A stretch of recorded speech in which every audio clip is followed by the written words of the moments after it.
não deixe o inimigo arrombar a sua casa. Eu já quero que você abra a sua Bíblia, lá no primeiro livro de Samuel, capítulo 29, é o nosso ponto de partida, capítulo 29, o versículo é o 6. Qualquer dúvida você acompanha nas telas, tá bom? 1 Samuel, capítulo 29, versículo 6. Não deixa o inimigo arrombar a sua casa. Nós temos que vigiar.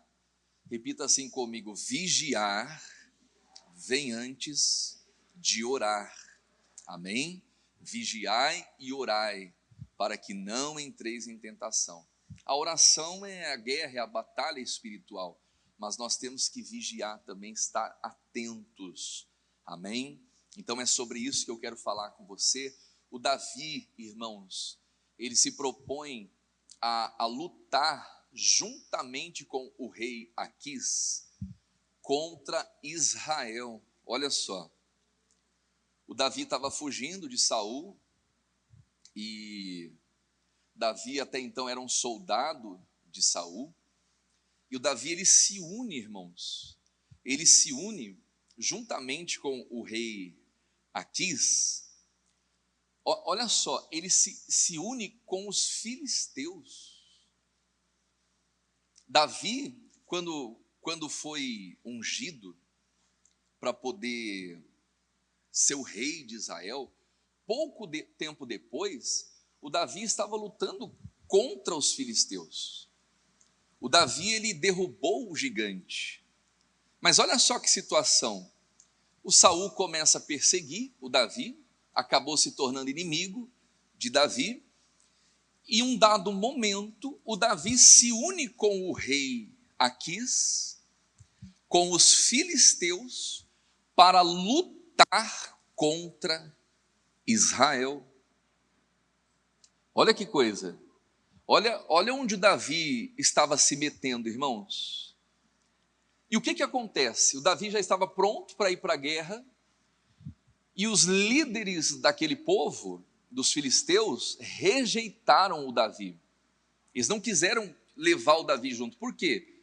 Com medo do Davi se voltar contra eles. Quer dizer, o Davi estava indo para uma guerra, irmãos, desnecessária. Não era para ele estar naquela guerra.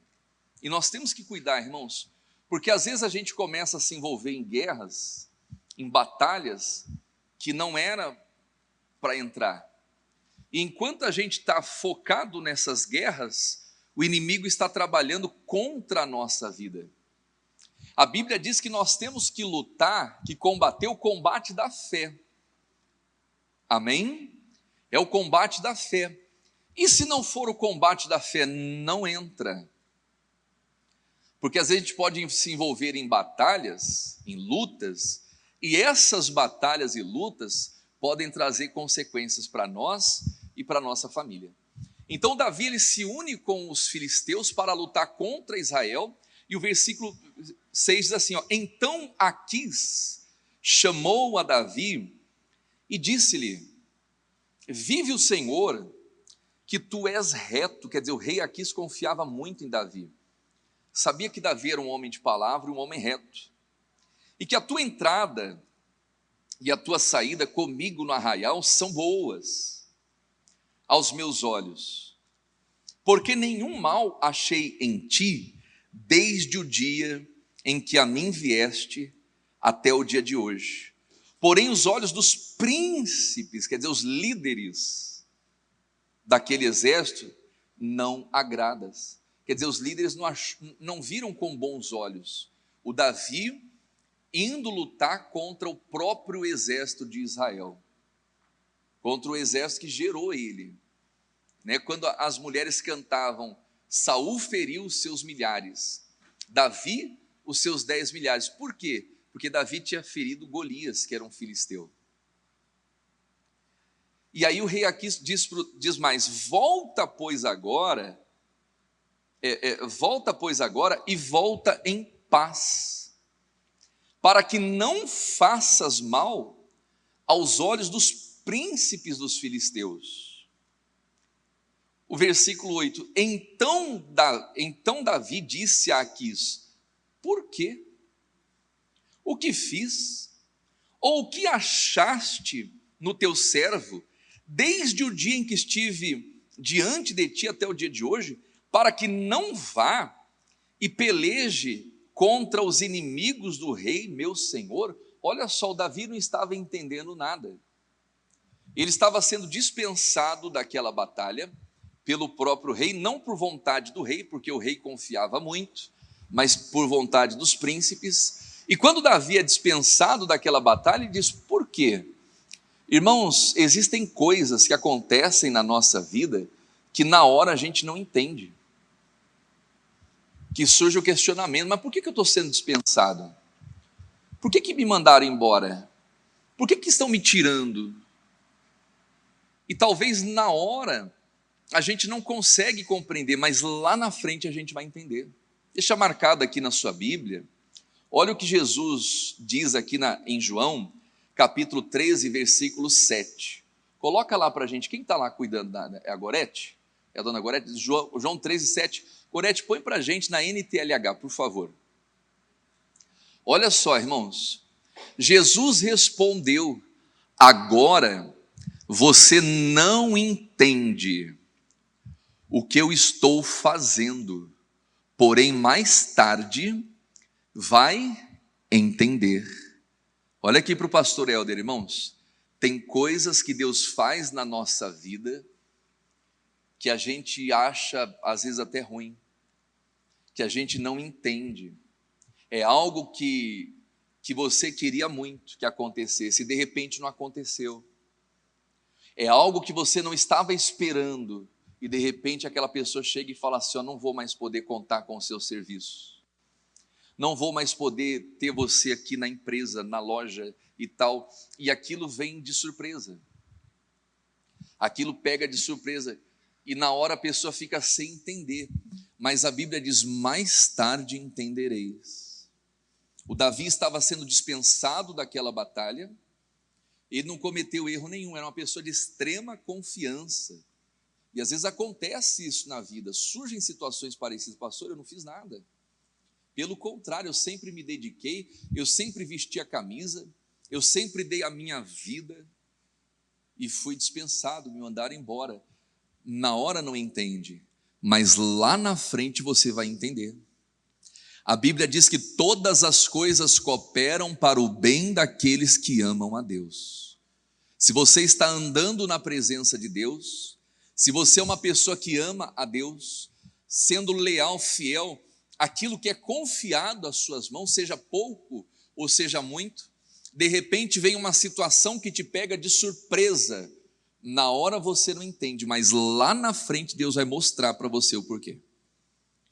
O Davi não estava compreendendo a situação, voltando ali no texto, e a pergunta que ele faz: então disse Davi a Aquis: por quê? O que eu fiz? O que eu fiz? Ou que achaste no teu servo desde o dia em que estive diante de ti até o dia de hoje, para que não vá e peleje contra os inimigos do rei, meu senhor? Respondeu, porém, Aquis e disse: bem sei, e que na verdade aos meus olhos és bom como um anjo de Deus.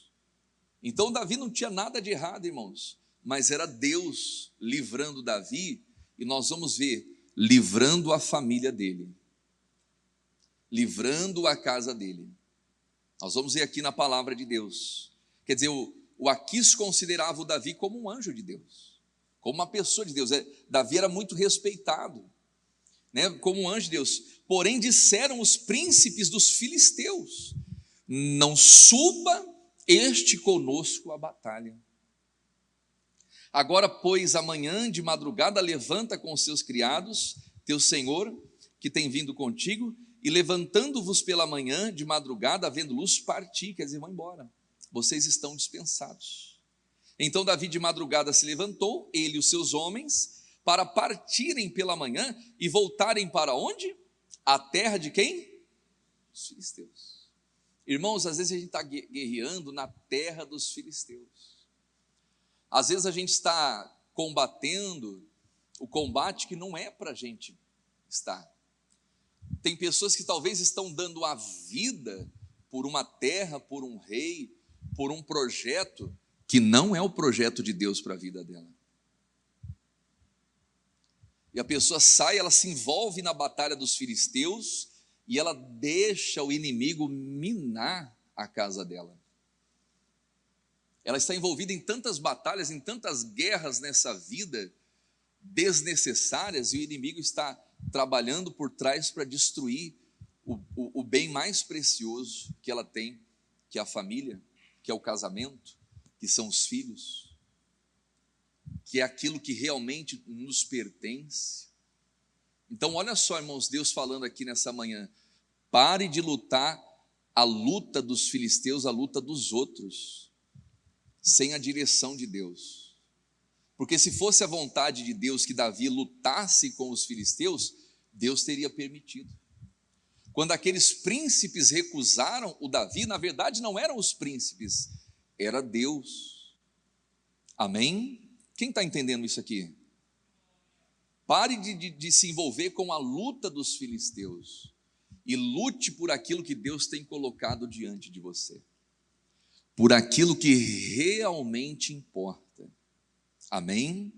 E aí você vai ser bem-sucedido, Deus vai ser contigo. Olha só o que vai acontecer, o capítulo 30. Sucedeu, pois, que chegando Davi e os seus homens, ao terceiro dia, quer dizer, 3 dias depois que o Davi é dispensado da batalha,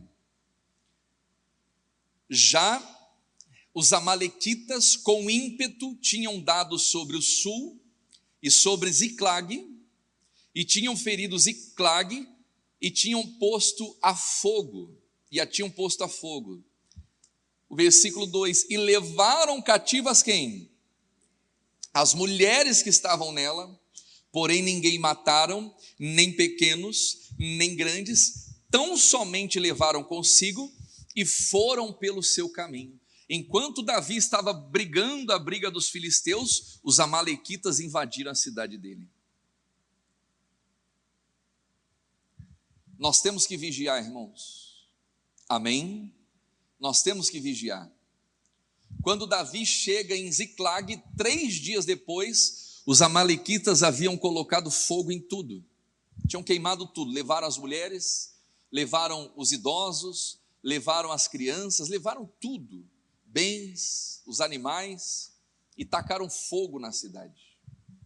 Quer dizer, a terra, né, a habitação de Davi estava pegando fogo, irmãos. E o Davi estava lá lutando, querendo lutar com o rei Aquis. Quem está entendendo isso? E o que acontece? O versículo 3: e Davi e os seus homens viram a cidade, e eis que estava queimada a fogo, e suas mulheres e seus filhos e suas filhas eram levados cativos, quer dizer, foram presos. Versículo 4, vamos ler em voz alta? Então Davi e o povo que se achava com ele alçaram a sua voz e fizeram o quê? Choraram, até que neles não houve mais força para chorar. Irmãos, aquilo pegou Davi, todos aqueles homens, de um jeito, de uma maneira, que o choro, a angústia tirou todas as forças dele. Não só dele, deles, daqueles homens. Davi estava chorando. Davi e os seus homens estavam angustiados. É o que diz o versículo 6. Vamos pegar aqui o 6. E Davi muito se angustiou. Irmãos, ele não precisava viver aquela angústia, mas ele estava vivendo aquilo por estar lutando querendo lutar uma batalha errada. Quer dizer, aquela angústia veio porque Davi não vigiou. Quem está entendendo isso? Amém? O Davi não vigiou, irmãos. Deixa marcado aqui, ó. Deixa marcado aqui. Vá lá no livro de Mateus, capítulo 24, versículo 43. Já vou voltar aqui. Mateus 24, 43. Olha o que Jesus diz. Mas considerai isto: se o pai de família soubesse a que vigília da noite haveria de vir o ladrão, o que ele faria, igreja? Vigiar, e não deixaria que fosse arrombada a sua casa. Meu irmão, quando o pai de família vigia, o ladrão não arromba a casa. Eu lembro quando eu era pequeno, a gente morava numa casa muito simples, era uma casa de madeira em Curitiba, num terreno, era um terreno grande, mas não tinha muro, era tudo aberto, uma casa bem simples mesmo. E estava todo mundo dormindo e tal.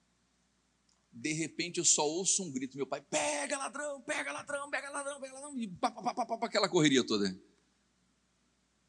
De madrugada. Aí eu falei: pai, o que aconteceu? Não, o ladrão estava entrando pela janela, ele estava abrindo a porta, já tinha colocado a mão. Quando ele colocou a mão, eu dei um grito. E aí a gente acordou assustado, só viu o cidadão correndo, pá. Falei: Jesus. Quer dizer, mas naquela hora, o meu pai estava o quê? Vigiando. E se estivesse dormindo? Se estivesse envolvido em outras batalhas? E se não tivesse em casa? O ladrão tinha entrado. Então Jesus disse: se o pai de família soubesse a que horas viria o ladrão, vigiaria. E não permitiria, né, que fosse arrombada a sua casa. Só que o problema é, ninguém sabe que horas vem o ladrão. Ninguém sabe a hora que vem o ladrão. Por isso que nós temos que vigiar sempre, irmãos. Amém? A Bíblia fala sobre o dever de orar sempre e nunca desfalecer. Nós temos que estar vigiando sempre. Ninguém sabe, irmãos, a hora que vem o ladrão. Ninguém sabe a hora que vem o mal. Ninguém sabe, às vezes é uma bobeira, irmãos, uma bobeira, um erro, um pequeno acidente deixa uma pessoa paraplégica, deixa uma pessoa aleijada. Às vezes um descuido, irmãos, ela se envolve num acidente de trânsito e perde a vida, e perde a família. Então olha só como é importante a gente estar atento, a gente estar vigiando. Não só vigiando nas coisas da vida, mas nas informações que a gente recebe. Você cuidar com aquilo que você deixa entrar na sua casa. Hoje nós vivemos num mundo tomado, irmãos, por ideologias. Você vê essas ideologias em tudo, em brinquedos. Às vezes é um brinquedo inofensivo, mas aquilo traz uma mensagem. Não sei se você já viu aqueles poppet que fala? Poppet, né? Para tirar o estresse. Quem lembra desse brinquedinho aí? Você fica apertando lá e tal, não é? É gostosinho, você fica ali, ó, apertando. É igual aquele, né? Na minha época não tinha poppet, não. Na minha época era plástico bolha mesmo. O meu poppet era plástico bolha. Você fica ali, plec. Não é? Quem já brincou de plástico bolha? Estamos tudo no mesmo barco, né? Pobre fazendo pobrice.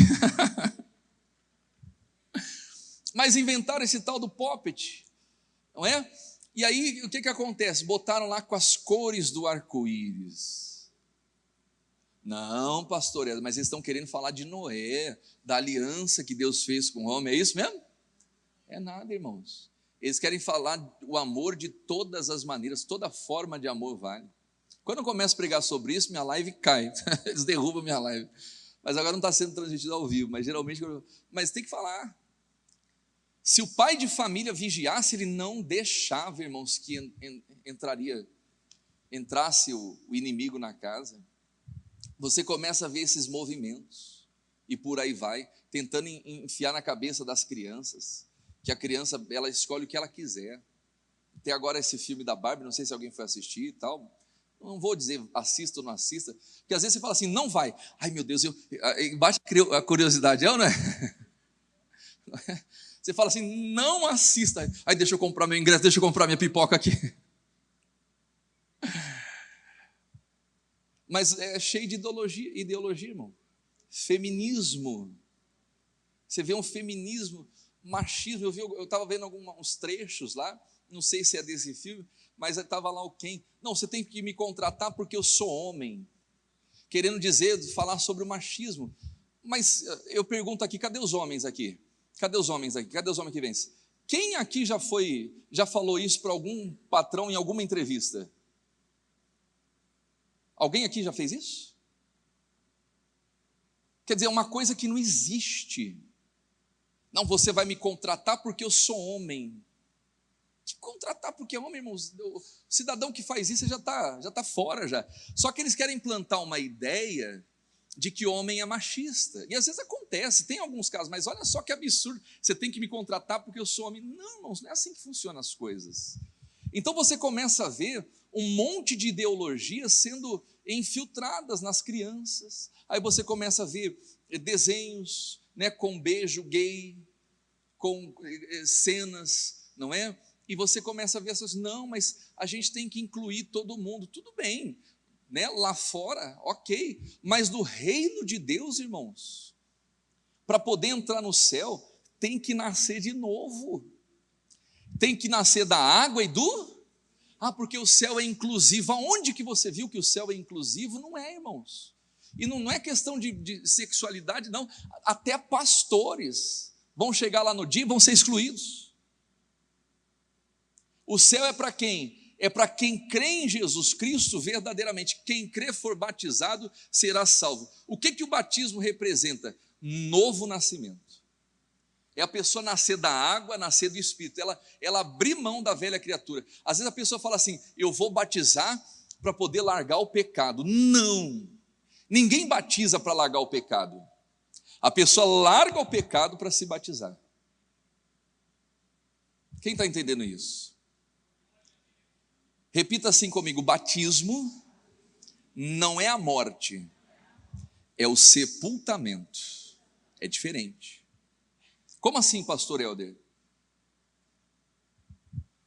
O eu tem que morrer, o velho homem tem que morrer. Só que antes do batismo. Porque o batismo é o sepultamento da velha criatura. Quer dizer, quando a pessoa desce as águas, é sinal que ela já morreu para o mundo. Ela não desce as águas para morrer para o mundo, para as paixões. Não, ela já entra morta, diga glórias a Deus. É o que o apóstolo Paulo dizia, não mais vivo eu, Cristo vive em mim.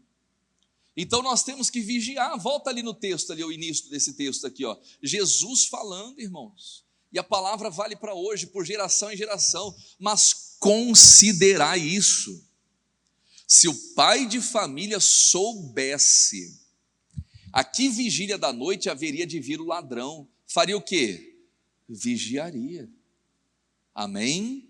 E não deixaria que fosse arrombada a sua casa. Não deixe, irmãos. Olha só, a Bíblia fala arrombar, por quê? Porque quando o diabo vem, ele vem com ímpeto. Ele vem para roubar, para matar e para destruir. Ele vem para roubar, matar e destruir. O diabo não brinca em serviço. Então nós não podemos, a Bíblia diz, não dê lugar ao diabo. E como que a gente impede, né? Como que a gente fecha as brechas para o diabo? Ó, vigie. Já viu aquele lá? Um olho no peixe, outro no gato. Quem está entendendo isso? Tem que vigiar. Às vezes os pais, né? Não, filho, fica aí no celular. Mas o pai tem que saber o que o filho está assistindo no celular. Os pais têm que saber. Ah, não, vou botar uma senha aqui que meu... Não. Criança pequena não tem que ter senha, não tem que ter aberto, né? Criança pequena talvez não tem nem que ter celular. Os meus já foram ter depois de uma idadezinha ali, mas quando era pequenininha ali não tinha nada. Mas quando tem, o pai tem que estar ali, ó. Amém, gurizada? A cara dos meninos.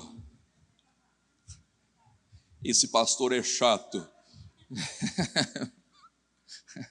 É, gurizada. Mas é verdade. Tem que vigiar.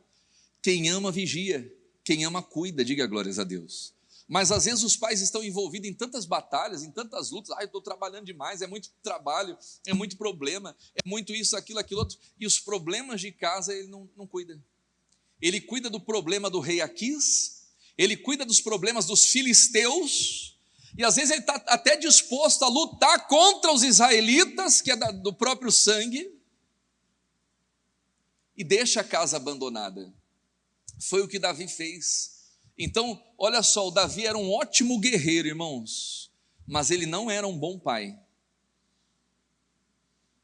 Davi era um homem segundo o coração de Deus nas guerras, mas ele não era um bom pai, irmãos.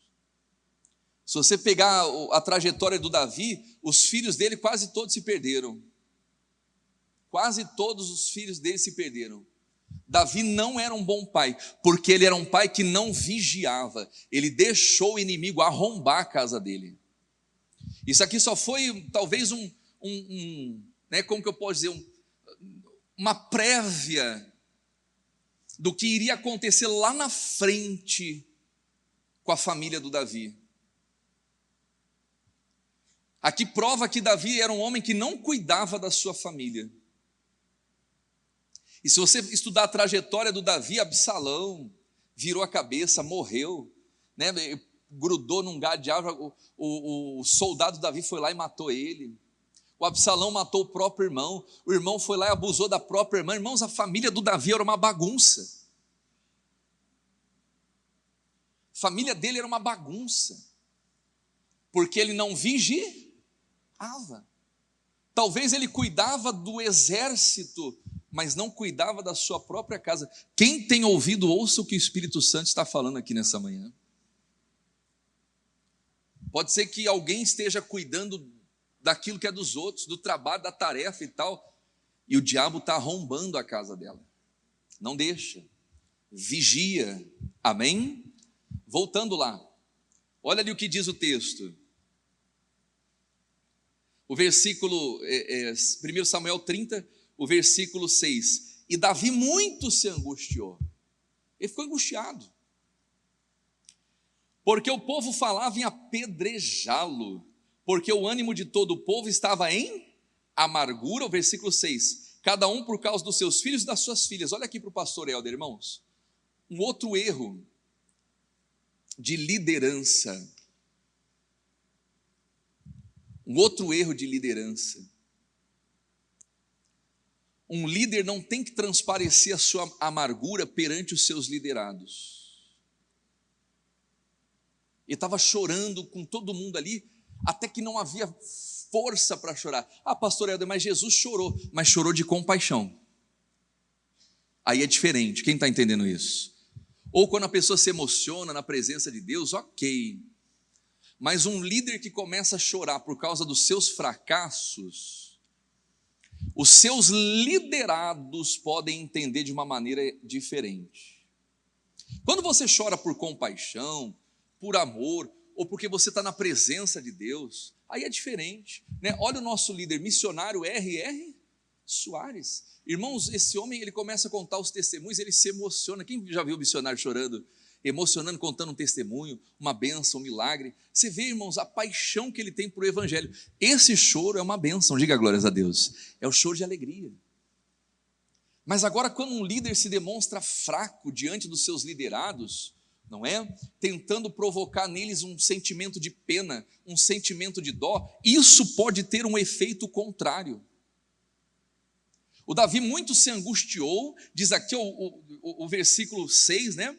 O Davi muito se angustiou, olha o que diz ali, ó, porque o povo falava o quê? De apedrejar.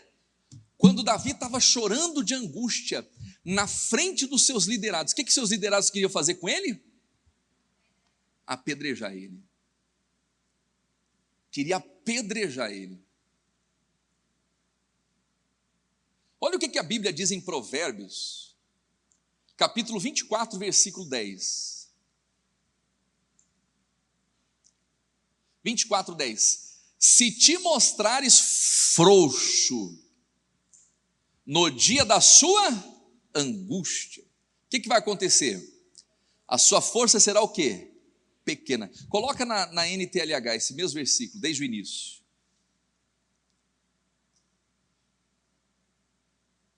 Quem é fraco numa crise, o que a Bíblia diz?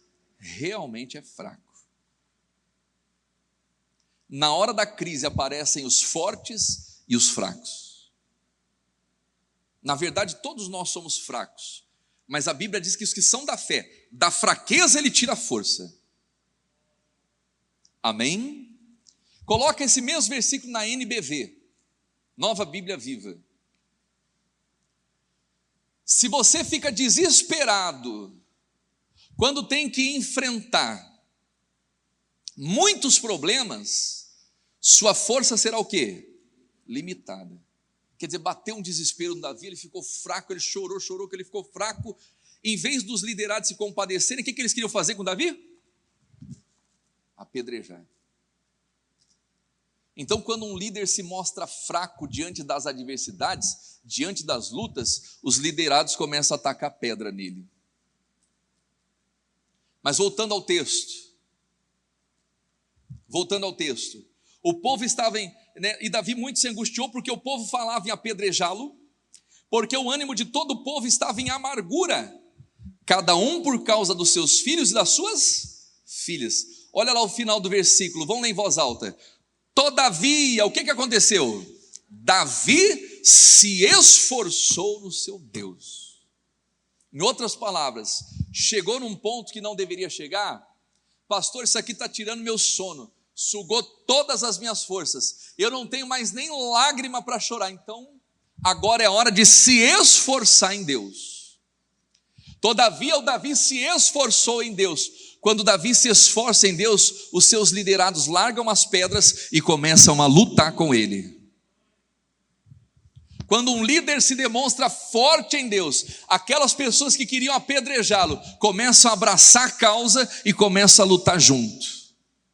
Amém? Nós temos que esforçar em Deus. Foi o que o Davi fez. Ele se esforçou no seu Deus. E o versículo 7, ele vai consultar Deus. E disse Davi a Abiatar, o sacerdote, filho de Aimeleque: traze-me, peço aqui, o éfode. E Abiatar trouxe o éfode. Então consultou Davi ao Senhor, dizendo: perseguirei eu essa tropa?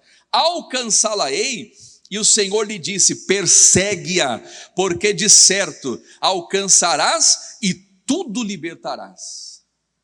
Aí o Davi fez certo, irmãos. Aqui ele estava certo, ele consultou Deus antes de entrar na batalha, o que talvez ele não fez antes de entrar na batalha do rei Aquis. Talvez ele foi por amizade, porque queria fazer uma aliança, porque estava talvez o seu projeto particular de reinado, de reino. E aí ele foi lá, enquanto ele estava envolvido com a luta do Aquis, a casa dele estava sendo destruída.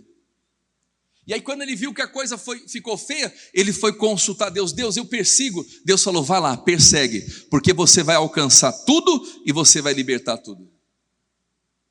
Quer dizer, é você recuperar as forças. O Davi cometeu erros, sim, mas Deus não trabalha com os perfeitos. Deus trabalha com os sinceros. O Davi lambeu as feridas, chorou o que tinha que chorar, mas ele foi lá e se levantou e fez o que precisava fazer. E às vezes é isso que falta nas pessoas. Elas param no choro. E elas ficam lá trancadas no quarto, na depressão, na angústia, esperando que Deus mande um anjo, esperando que uma trombeta venha tocar do céu e dizer: servo meu, serva minha, assim diz o Senhor, eu estou destruindo os seus inimigos. Não. Quem tinha que ir para cima do inimigo era o Davi. Quem ia livrar a família das mãos dos amalequitas não era Deus, era Davi. Deus falou assim: Davi, persegue, porque você vai livrar todo mundo. Em outras palavras, Davi, essa batalha é sua. Então nós temos que ter discernimento, irmãos, quando a gente entra na batalha e coloca a nossa mão, e quando a gente deixa Deus agir. Então essa não era uma batalha de Deus propriamente dito. Claro que Deus iria ajudar, iria fortalecer, mas quem tinha que colocar a mão na massa, quem tinha que perseguir o inimigo, era o Davi. E foi o que ele fez. Quem está entendendo isso? Amém? Partiu, pois, Davi, ele e 600 homens, que com ele se achavam, e chegaram ao ribeiro de Besor, onde os que ficaram atrás pararam.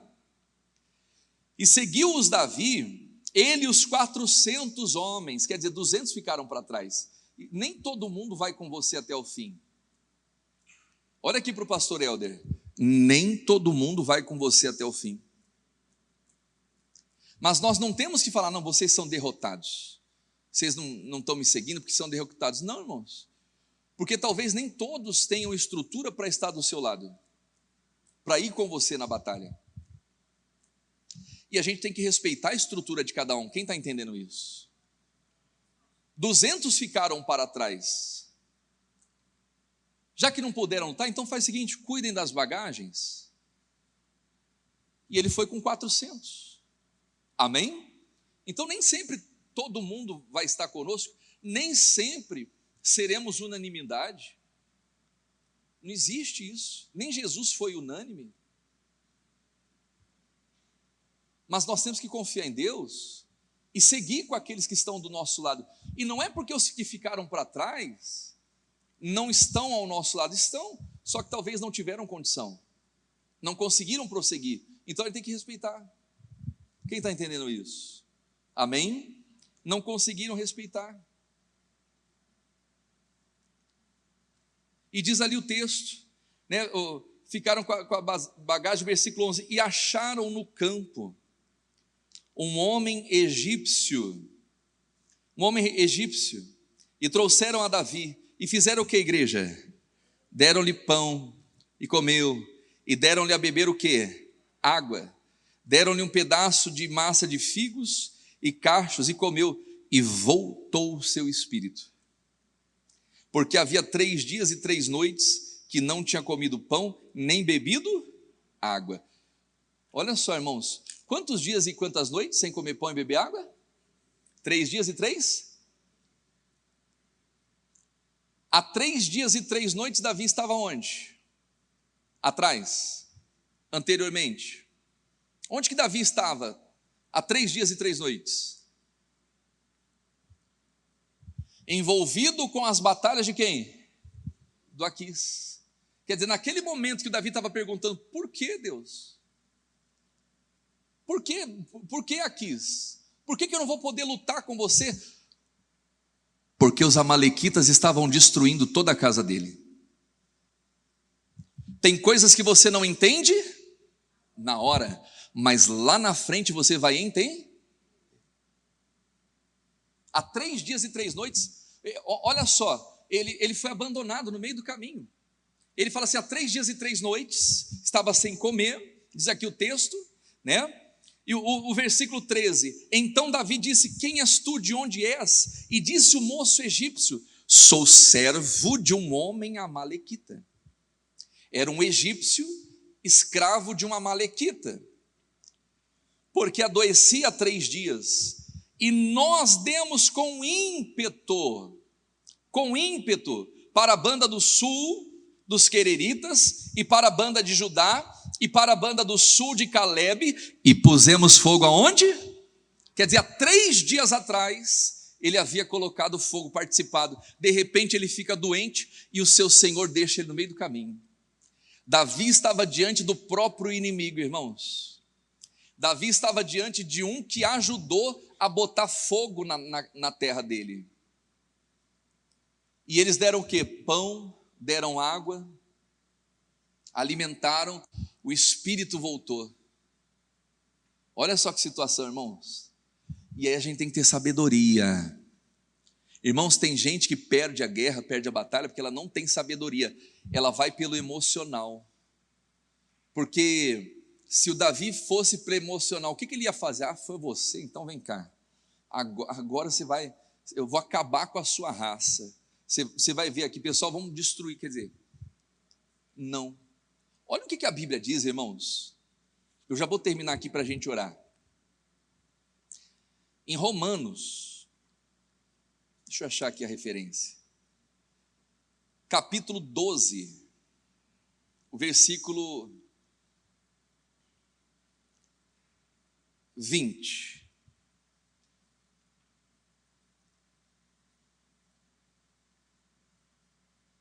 Olha aqui para o pastor Helder. Você quer ver o inimigo ficar envergonhado? Faça isso, ó. Se você fizer isso, você derruba o inimigo. Você faz o inimigo passar vergonha, irmãos. Portanto, se o teu inimigo... Põe na NTLH para a gente, por favor, Gorete. Eu vou pegar essa tradução. Olha lá. É o 20, né? Mas façam como dizem as Escrituras. Se o seu inimigo estiver com fome, dê o quê? Comida a ele. Se tiver com sede, dê o quê? Água. Continue. Porque assim você o fará queimar de remorso e vergonha. Irmão, você desmonta o inimigo. Olha aqui para o pastor Helder. Quando você tem a oportunidade, está nas suas mãos, de devolver na mesma moeda, mas você não faz. Você tem nas suas mãos a oportunidade de pagar o mal com o mal, mas você não paga. Você desmonta o seu inimigo. O seu inimigo está com fome, dê a ele de comer. O seu inimigo está com sede, dê a ele de beber. Ele vai passar vergonha, porque assim você o fará queimar de remorso e de vergonha. E olha o versículo 21. Não deixem que o mal vença vocês, mas vençam o mal com o bem. O bem vence o mal, meu amado. Amém? Não pague com a mesma moeda. O cidadão está falando, nós demos com ímpeto, a gente foi lá, entramos naquela guerra, no sul de Querite, a gente tacou fogo em Ziclag, a gente fez, a pessoa fez, aconteceu lá, e tal. Ah é? Vem cá, seu miserável, vou acabar com a tua raça. Davi tinha perdido a bênção. Mas o que o Davi fez? Deu pão, deu água, deu pasta de figo, deu tudo para o inimigo. E o Davi foi muito sábio, voltando ali para a gente encerrar aqui, ó. Que mensagem, irmãos, que Deus está dando aqui nessa manhã, hein? Que palavra. Voltando aqui, ó. O versículo 15. E disse Davi, olha só a sabedoria do Davi. Poderias, descendo, guiar-me a essa tropa? Você pode me mostrar onde eles estão? E disse, por Deus, jura-me que não me matarás, nem me entregarás na mão do meu senhor? E descendo te guiarei a essa tropa. Eu vou mostrar para vocês onde eles estão. E descendo o guiou, quer dizer, aquele cidadão foi a peça-chave para levar o Davi onde ele precisava chegar. Onde ele queria chegar. E descendo o guiou. E eis que estavam espalhados sobre toda a face da terra, comendo, bebendo, dançando por todo aquele grande despojo, que tomaram da terra dos filisteus e da terra de Judá. E feriu-os Davi, desde o crepúsculo até a tarde do dia seguinte, e nenhum deles escapou, glória a Deus. Senão só 400 jovens, que montados sobre os camelos fugiram. Assim livrou Davi. Quem foi que livrou aquele povo, igreja? Assim livrou Davi tudo quanto tomaram os amalequitas. Também as duas mulheres de Davi livrou Davi, e ninguém lhes faltou, desde o menor até o maior, até os filhos e as filhas, e também desde o despojo, e tudo quanto tinham tomado, e Davi tornou a trazer. Diga glórias a Deus. E Davi tomou as ovelhas, quer dizer, ele prosperou ainda mais, e levaram adiante o gado, e diziam, esse é o despojo de Davi. Irmãos, quem vencia a guerra ficava muito rico, porque o rei que vencia a guerra, ou o comandante, o capitão e tal que vencia, ele trazia todos os despojos. E aí o pessoal começou a falar, esse é o despojo de Davi, isso aqui é tudo para Davi. E olha a nobreza de Davi, irmãos. Olha só o que Davi vai fazer com todos os despojos. Diz aqui, ó, esse é o despojo de Davi, né? E o versículo 21. E chegando Davi aos 200 homens que cansados estavam e não puderam seguir a Davi, e que deixaram ficar o ribeiro de Besor, estes saíram ao encontro de Davi e do povo que convinha. E Davi chegando saudou, chegando-se Davi ao povo, o saudou em paz. Quer dizer, ele foi encontrar com os 200 irmãos, com a bagagem, com a vitória na mão, próspero, diga glórias a Deus. E o Davi o saudou em paz, mas ele fez mais ainda. Olha só, então todos os maus filhos de Belial, dentre os que tinham ido com Davi, responderam e disseram: visto que não foram conosco, não lhe daremos do despojo que libertamos, mas que cada um leve a sua mulher, seus filhos e vá. Olha aqui para o pastor Helder, irmãos. Olha como que é contraditório às vezes, né? A Bíblia está falando aqui dos maus filhos de Belial. Tem pessoas que tratam melhor os de fora do que os de dentro. É assim ou não é? Eles deram pão para o inimigo, deram água, deram pasta de figos, deram tudo para o cidadão que tinha queimado tudo. E aí quando eles vão encontrar os 200 que eram deles, que pertenciam ao grupo deles, aí os maus filhos falam assim: não, olha só, o despojo vai ficar para a gente, vocês não vão receber nada, a única coisa que vocês vão receber é as suas famílias e seus filhos, cada um pegue as suas famílias e filhos e vá. A Bíblia trata isso como maldade, irmãos.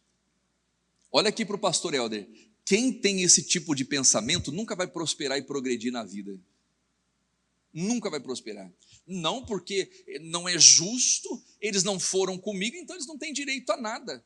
Mas irmãos, a bondade de Deus supera a justiça. A pessoa que tem fome e sede de justiça, ela vai receber o que é justo, diga glórias a Deus.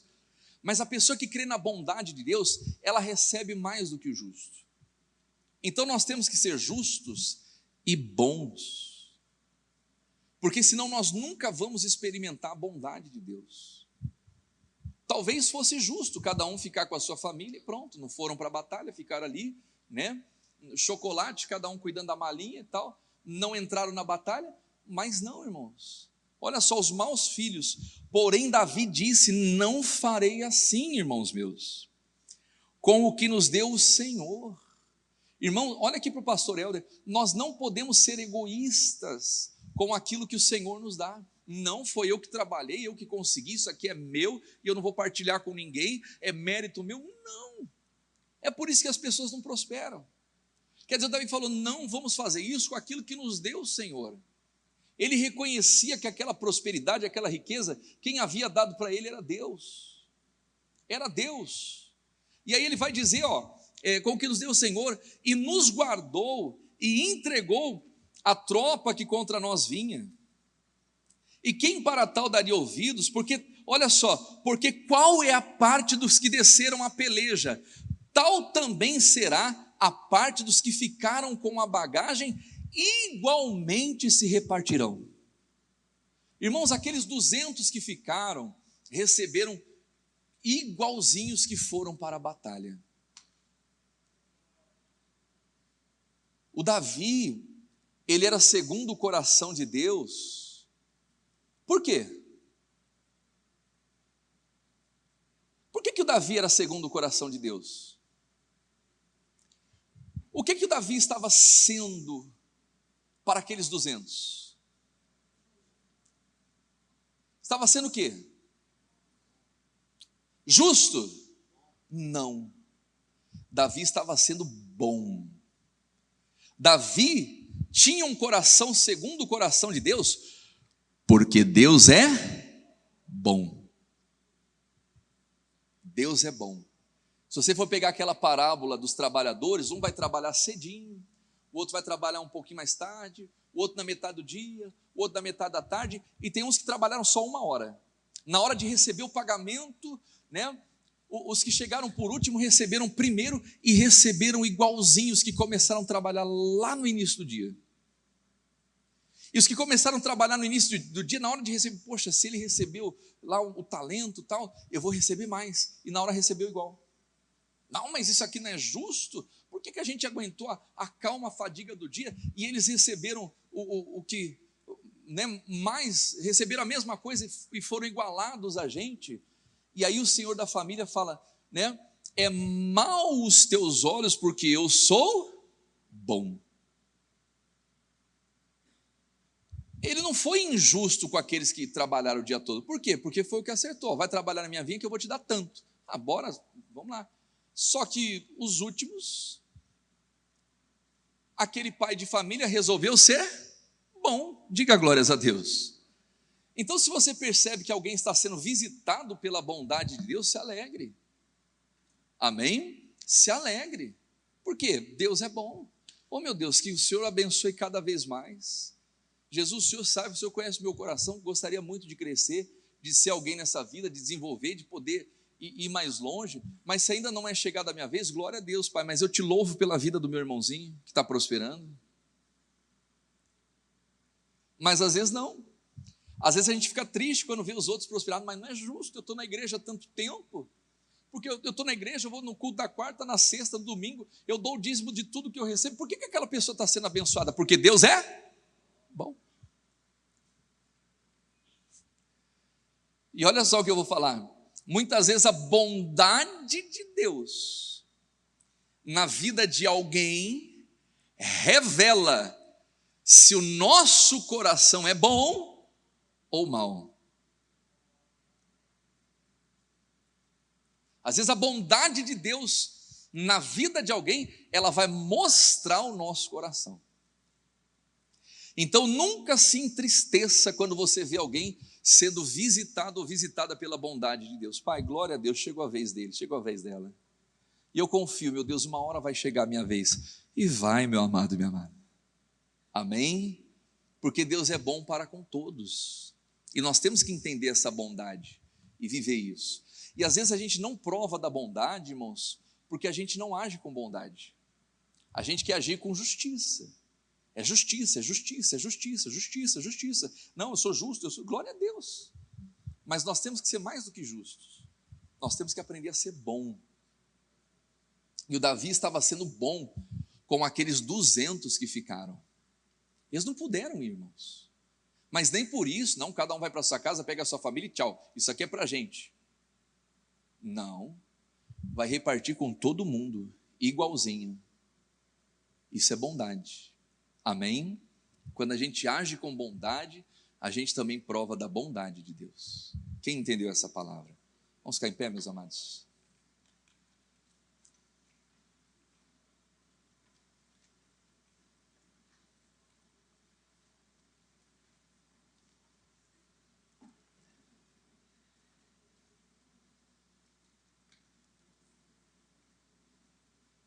É essa bondade que a gente precisa viver. Conhecer, né? E glória a Deus. Meus amados, só reforçando aqui então, no dia 30 e 31,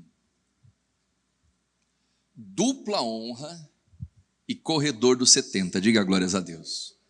Olha aqui para o pastor Helder, geralmente na dupla honra, eu falo para você vir no culto da manhã e no culto da noite, são 2 cultos que a pessoa vem, mas essa dupla honra vai ser diferente, você vai vir no domingo e você vai vir na segunda, amém?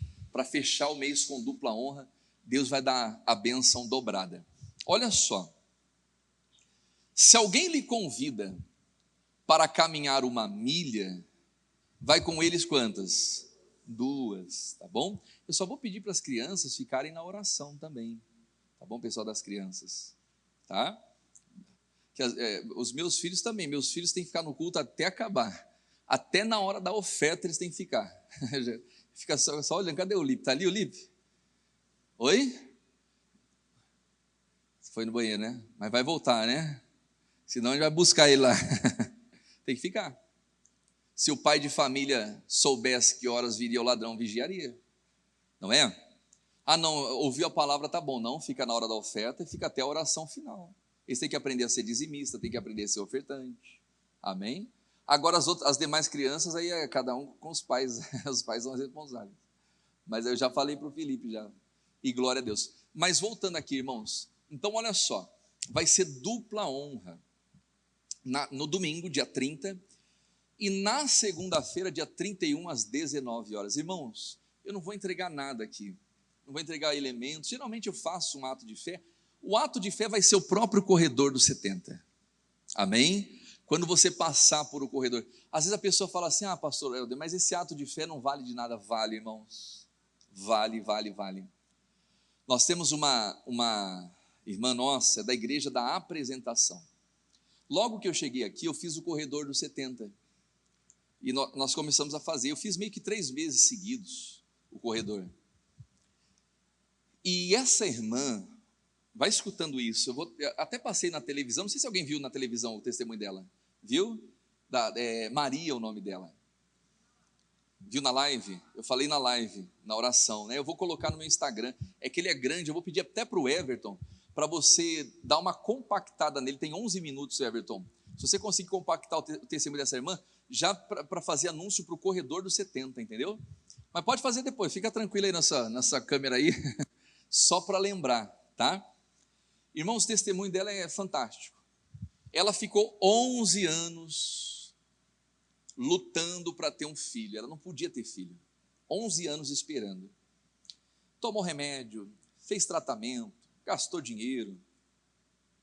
Nada.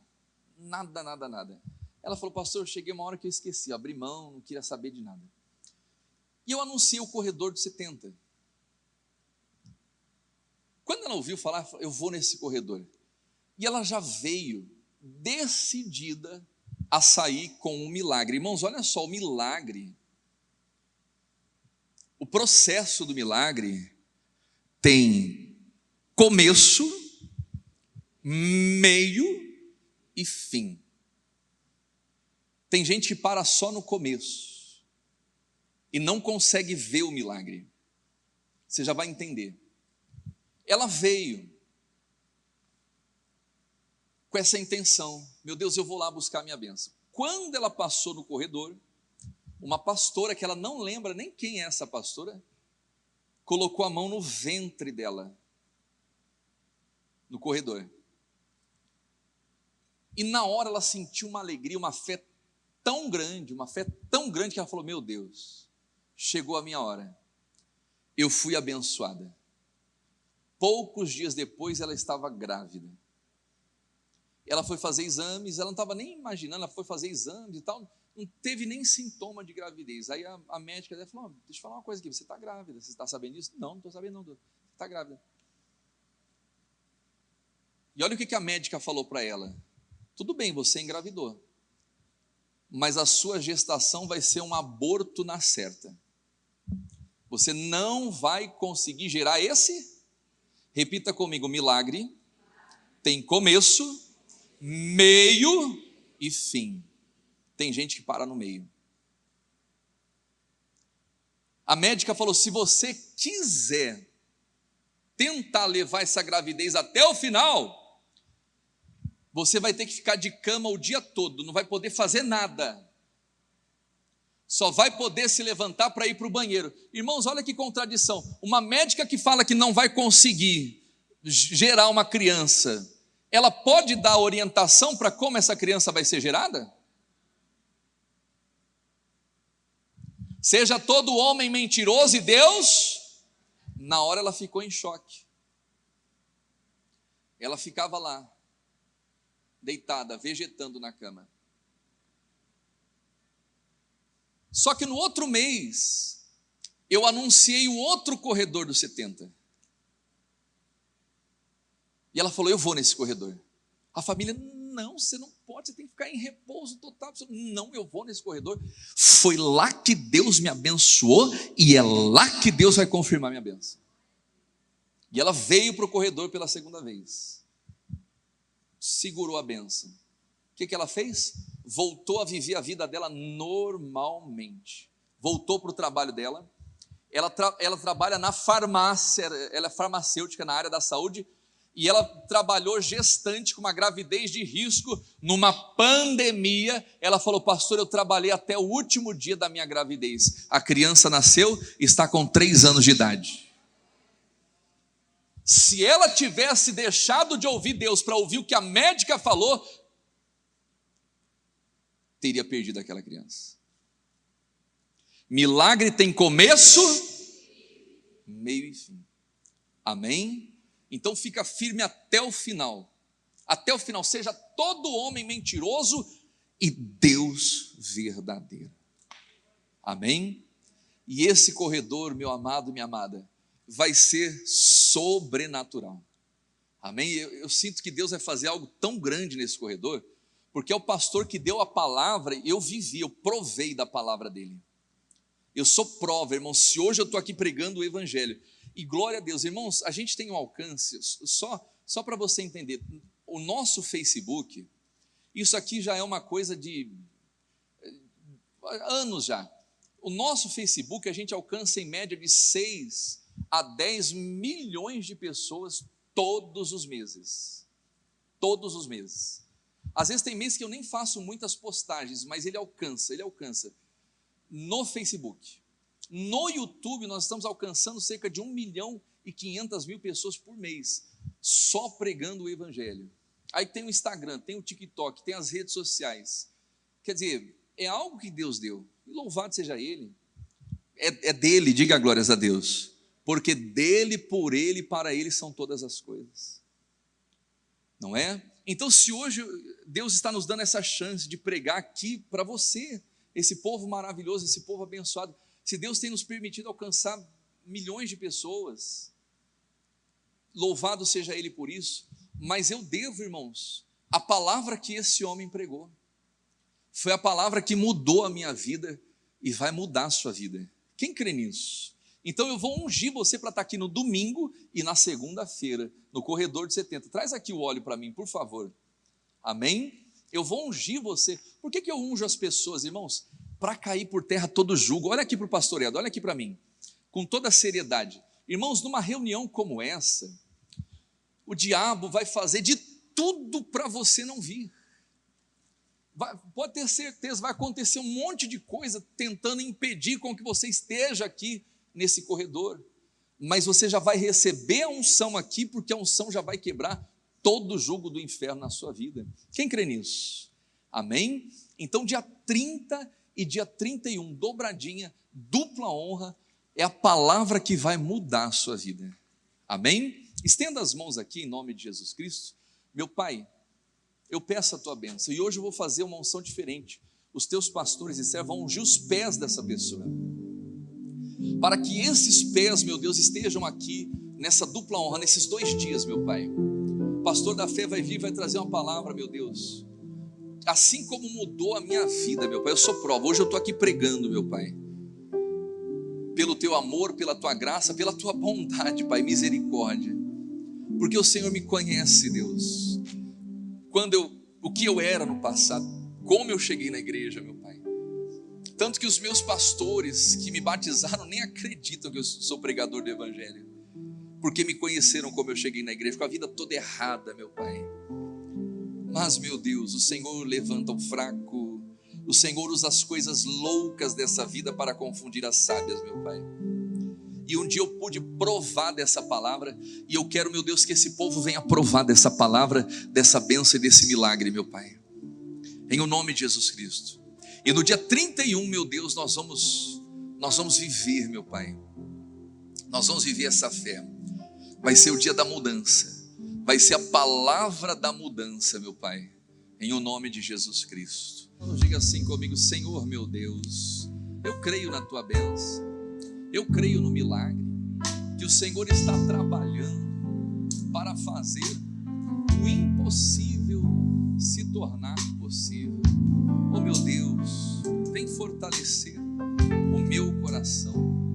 Ajuda-me, Senhor, a estar em pé diante das adversidades. Ajuda-me, ó Deus, a vigiar. Ensina-me a vigiar, para que o inimigo não entre na minha casa, para que o inimigo não venha tocar naquilo que é meu. E se o inimigo entrou, meu Pai, me dá força, a força necessária para combater o bom combate da fé e arrancar todo o mal, toda a maldição. Agora levante bem alto as suas mãos e diga assim comigo: Senhor, meu Deus, eu e a minha casa e a minha família pertencemos ao Senhor. Diga aleluia e aplauda Ele bem forte. Glória a Deus. Amém.